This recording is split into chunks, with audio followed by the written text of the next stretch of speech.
welcome to another little video. How are you? I hope you're well. Happy Friday. I am stitching our latest Delphinium's Petal Archives wreath because it is Petal Archives week.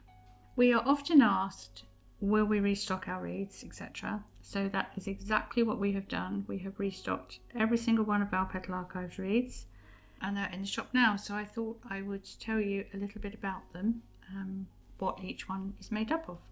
So Petal Archives, let me explain to you about that. The Petal Archives, a compendium of floral wreaths. It was an idea we had to celebrate flowers, really, in little wreaths. Do one regularly every month through the year, featuring different seasonal flowers. Sometimes not always seasonal, depending on what we want to put in the wreath, really. But the first one, which we did back in January now, is Petal Archive number 1, and that was our Snowdrops and Hellebores embroidery kit. And it's just really pretty. It's beautiful snowdrops mixed with hellebores, and I think nature, as I've said so many times before, nature just does colour. Just completely gets it right every time.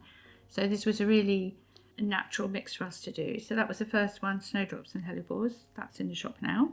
Petal Archive number 2 was our Daffodils and Bluebells, which again, just a beautiful pairing, yellows and blues, and just a joy really. And that was kind of with the feeling of spring in the air and knowing that spring was around the corner.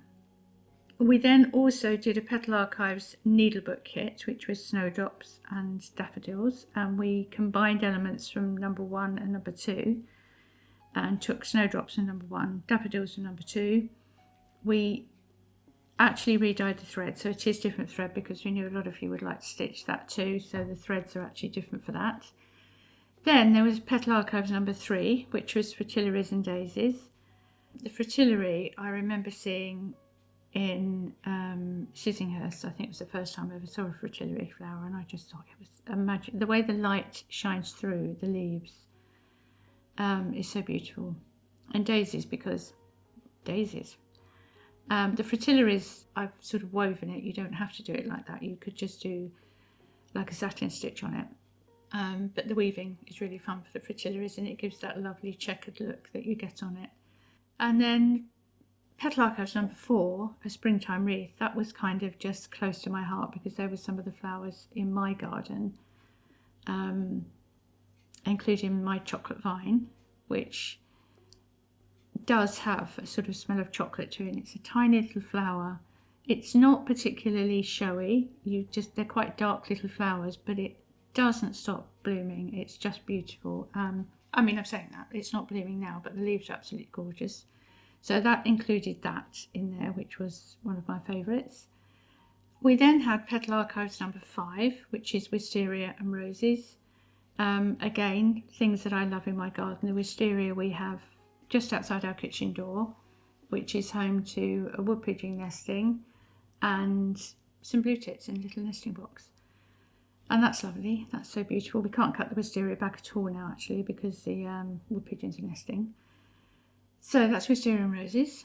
And we then did a needlebook kit, which is Wisteria and Fritillaries. And again, we took elements from number 5. We took Wisteria from number 5 and Fritillaries from number 3. And we put that together in another little needlebook kit, which is in the shop now. And there's a little video of me stitching that a couple of weeks ago now. And then our last one, which is what I'm stitching now, which is Petal Archives number 6, Delphiniums. And this one's very much inspired by the cottage garden at Sissinghurst, actually, which blew me away. We used to live virtually on the doorstep of Sissinghurst, and I was there every day walking our Labrador all through the year, actually, in the grounds, but the garden's only open certain times of the year, and the cottage garden is just a joy, a complete joy. So that very much inspired this one. So all of those have been restocked in the shop. Each listing will tell you when they're ready to ship.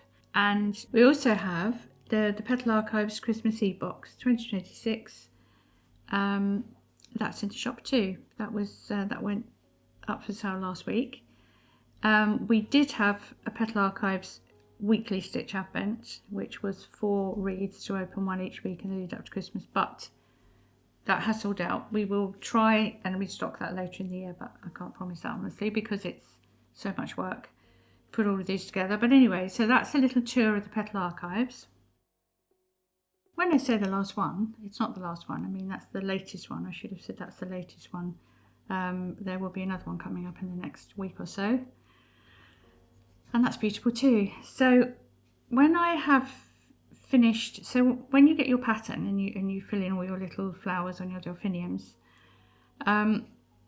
what I like to do then is I will go in with this colour, which is the colour for one of the hollyhocks, and just put some French knots in, because it just makes it pop. It really sort of brings it alive to add another little colour in there.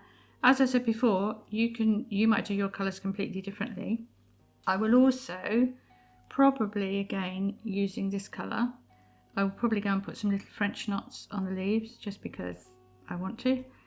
And you can make this flower whatever colour you want it to be and add in some little French knots, make it your own.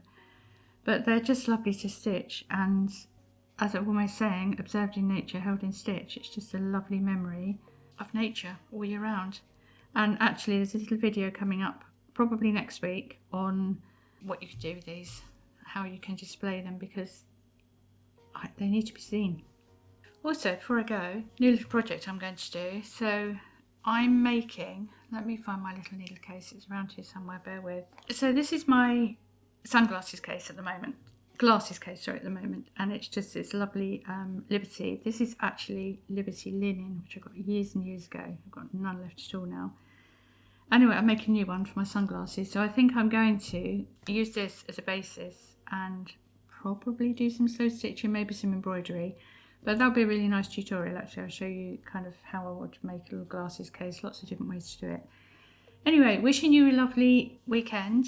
I hope it's filled with all things creative and lovely.